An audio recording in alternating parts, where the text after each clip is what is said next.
Alright, so for 27, we're just graphing the very basic graphs of the 6 circular functions on the interval from negative 2 pi to 2 pi.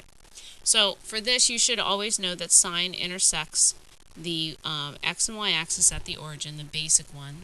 We call that the parent graph. So y equals sine x is the parent graph for sine of x, and that oscillates between 1 and negative 1.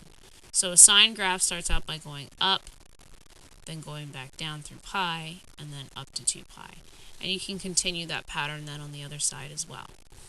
Cosine always starts at the top of the graph, which is 1, and again goes between negative 1 and 1, and I get this pattern for cosine.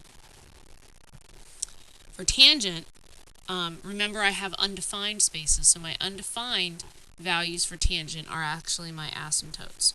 So x equals pi over 2, x equals 3 pi over 2, and then also x equals negative pi over 2, and x equals negative 3 pi over 2.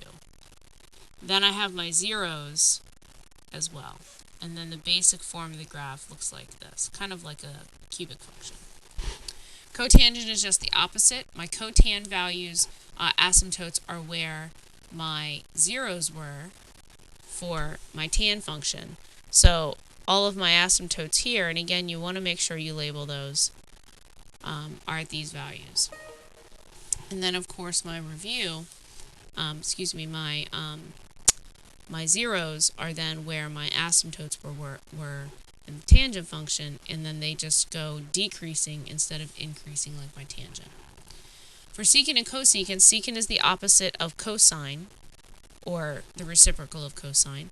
So therefore, all of my asymptotes, wherever my cosine graph crosses the x-axis, I now have asymptotes. So x equals pi over 2 is an asymptote, x equals 3 pi over 2, x equals negative pi over 2, and then wherever my peaks are of my cosine, or my maxes and mins, I guess I should say. So wherever my maxes and mins are, I have these parabolas that are formed at the asymptotes. So cosecant is the opposite of sine. Same concept. Asymptotes are created wherever my sine value is 0. So therefore, I have my asymptotes of x equals pi, x equals 2 pi, etc.